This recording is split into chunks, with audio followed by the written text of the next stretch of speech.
que se deixar acasalar com ele para gerar descendente fértil, tá bom? Só que essa fêmea, ela também tem que ter uma outra coincidência de um outro par que gerou aquela fêmea. E esse camarada também tem que ter um outro par. Não necessariamente, na verdade. Porque a gente... Isso é que eu fico meio pé da vida com o discurso evolucionista. É que passa-se a entender das pessoas que tá tudo muito bem arrumadinho. Eu comecei a dar o exemplo da Luzia, vou falar da Lucy e de um outro caso que aconteceu, se eu não me engano foi em 1930.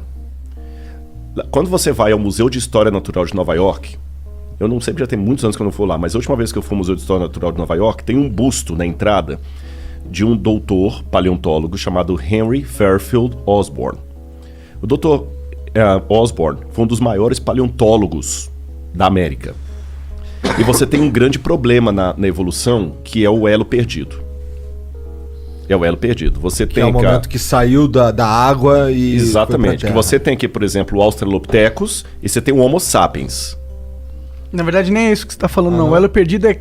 Qual foi o primeiro Homo sapiens? Entendi. Tá. Na verdade, não é isso que ele está falando também. Caralho! Não, é o seguinte, é que Então na evolução, aí, o pessoal coloca lá bonitinho, eu não sei se as garrafinhas eles estão mostrando aqui na câmera. Tá, né? Tá. Você vê naqueles livros de história lá, de biologia, tá lá, né? Vai o homem primitivozinho e tudo e tal. Já começa um furo aquilo ali, porque, por exemplo, coloca um homem aqui, depois o outro na frente, e o outro assim e o outro assim, tá bom? Passa-se a impressão que um foi transformando no outro. Eu já tenho um furo aí. Cadê a mulher?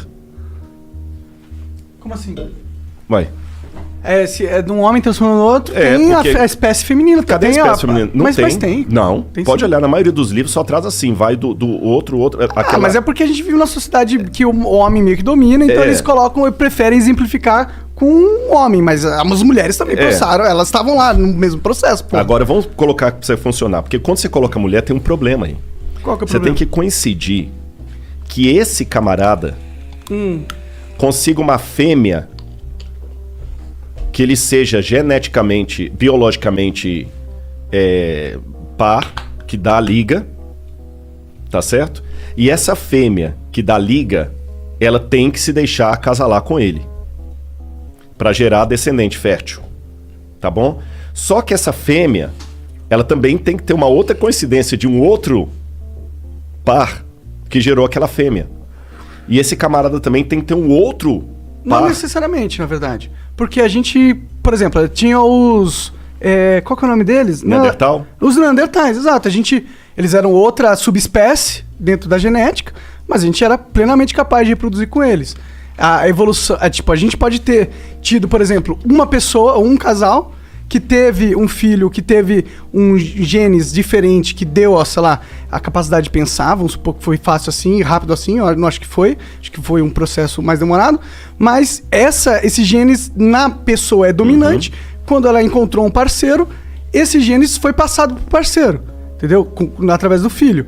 E aí, como o genes é dominante, ele vai sempre passando pra prole. E aí esse filho, os dois filhos pegam e fazem sexo com outros de uma espécie que era um pouco diferente, mas eles têm essa capacidade de reproduzir, e aí esse código genético dele pega e domina, e aí os filhos deles sempre vão ter. E aí, assim, você tem uma mudança... Concordo em gênero, número e grau, mas isso aí só funciona em duas situações. Em primeiro lugar, não tem nenhuma prova que Neandertal coabitou com outra raça que sobreviveu. Aliás, o Neandertal já entrou e já saiu da linhagem humana, da ancestralidade humana várias vezes. Várias vezes. Entrou e saiu várias vezes. Tem muitos de biologia que o Neandertal nem aparece mais. É uma raça que se extinguiu. Ah, entendi. Dessa forma... Nem entrou. Ele não está como o Australopithecus que está lá atrás. Sim. Eu sei que existem, tipo... Você faz aquele negócio 22andMe, que é um negócio de sequenciamento genético. Sim. E aí eles te dizem qual que é a sua porcentagem de DNA Neandertal. Tem como saber isso. Me lembra depois desse negócio de DNA, que eu vou falar do parentesco com o macaco que deu 97%. Isso é um lance legal. Demorou. Mas aí, vamos pegar aqui. Eu concordo com o que você falou da questão do gene dominante, recessivo, mais inteligente, menos inteligente. Mas isso só pode funcionar se eu tiver um casal da mesma espécie. Você não pode, por exemplo... Vamos pegar nos bichos. Vamos deixar um pouquinho a linhagem humana, vamos pegar nos bichos. Esse esquema que você falou vale também para os animais. Sim. Você pode a forma com que a gente transformou um lobo num poodle. Exatamente. Mas só que para funcionar, você tinha que pegar um macho Caninis, não sei o que, eu não sou biólogo, tem um nome que dá em latim lá, um macho da família Lupus caninus, com uma fêmea de Lupus caninus. Você não pode pegar um Felis leo, que é dos felinos, e cruzar com Lupus caninus, que vai dar uma nova raça. Sim, não existe isso. Você tem que estar, pelo menos, tem que ter uma semelhança genética. Exatamente, ali com vai ter que ser... Mas pode ser uma espécie não necessariamente igual à sua. Pode ser uma outra espécie, uma subespécie bem semelhante. Mas são a mesma espécie. São a mesma espécie dentro do... Não pode ser... Eu não manjo, na verdade, não sei se são, eu não conheço isso. Mas isso aqui pode pegar toda a filogenia que já descobriu da biologia. Senão nós teríamos raças humanas no plural, e não existe, só existe uma raça humana. Sim, mas a gente poderia ter várias espécies humanoides, entendeu? Já existiam várias espécies humanoides, tá ligado? Mas você percebeu que a gente não tem empiricamente a prova disso. O que você tem na biologia... O DNA, se a gente poder verificar o DNA meio que uma prova empírica... Sabe por quê? A gente não tem ossadura dos neandertais? Não, tanto é que eles saíram da linha. Entendi. A questão do DNA é complicado porque é o seguinte, o DNA do ser humano hoje foi mapeado por um camarada chamado Francis Collins, que era crente, é porque ele está vivo, e ele escreveu um livro chamado The Language of God, A Linguagem de Deus. Eu não sei se tem em português esse livro, eu acho que tem, A Linguagem de Deus. Esse cara é crente, e nesse livro, o cara é um gênio, o que ele fez na genética é semelhante ao que Einstein fez na física. Ele mapeou o genoma humano. Ele ganhou o Nobel? Eu não lembro se ganhou. Então teve um artigo científico que foi publicado, eu tenho esse artigo lá em casa, que fez a comparação do genoma humano mapeado com outros elementos que não estão totalmente mapeados. E fizeram com o chimpanzé. E deu 97% de semelhança. Foi 95% ou 97%. 90% e alguma coisa. Sim, eu já ouvi falar que a nossa diferença genética com outros exatamente. chimpanzés aí tá vendo aqui a prova de que nós somos primos dos símios, né? Foi esse cara aí, ó. Que ganhou o Nobel pelo... esse foi Frank esse, Singer. né? Não, então esse foi outro. O Francis Collins não deve ter ganhado, não. Que pena. Eu não sei mesmo. Mas ele é um gênio, esse camarada. Pode crer. Aí o que acontece? Nesse mesmo artigo que fala que nós temos 90% ou 97% de semelhança. Com o chimpanzé, colocou bem claro as limitações. Em primeiro lugar, o genoma humano foi mapeado. O do chimpanzé não. Está parcialmente mapeado. Então pegou algumas semelhanças do que foi mapeado e descobriu que 95% ou 97%. Só que o mesmo artigo fez também o cruzamento com outros elementos vivos, como por exemplo a banana. E deu 50% de semelhança. Interessantíssimo isso, então né? nós somos 50% banana? Por que não? Você entendeu? Não, desculpa, eu ia falar uma merda. Você tá entendendo? Não, mas eu acho que faz sentido a gente ser 50% banana. Porque se a gente evoluiu todo mundo do mesmo organismo, lá no comecinho da vida, a gente evoluiu todo mundo era uma mesma célula.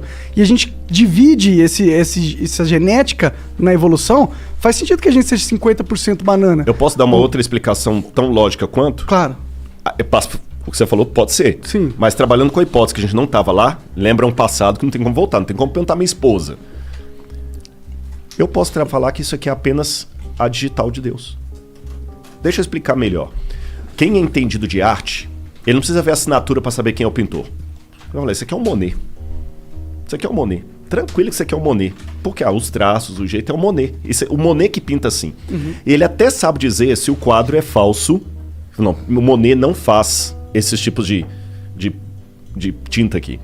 Então, por que eu não posso dizer que isso indica também uma mesma projeção por detrás de tudo? Você tá entendendo? Mas esse aí é um ponto que eu tendo a concordar. Eu acho que, a forma com que a vida se estruturou, né, e as regras que elas seguem, o comportamento, não só a vida, mas como a física segue uma lógica, né? A física ela é de um jeito, ela não é de qualquer jeito. Ela tem um direcionamento, entendeu? Então, isso, pra mim, é uma das lógicas que fazem eu tender a acreditar em Deus, porque a gente vive num universo direcionado. A gente vive num universo que a gente tem potencial... Tem uma ordem, que tem uma linha... Tem lógica.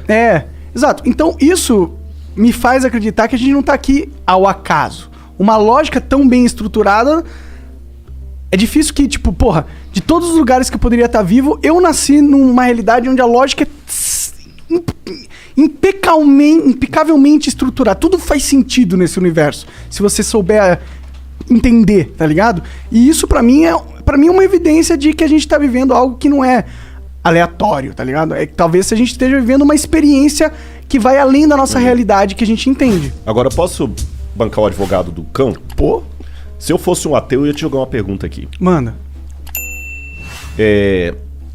Se você vira um quadro bem bonito... Quer ver? Eu vou fazer uma coisa ali, vou botar um quadro aqui. Eu vou quebrar o protocolo. Eu posso ir lá e mexer no Google? Pode, Porque eu não posso falar pra não quebrar. Ah, tá bom.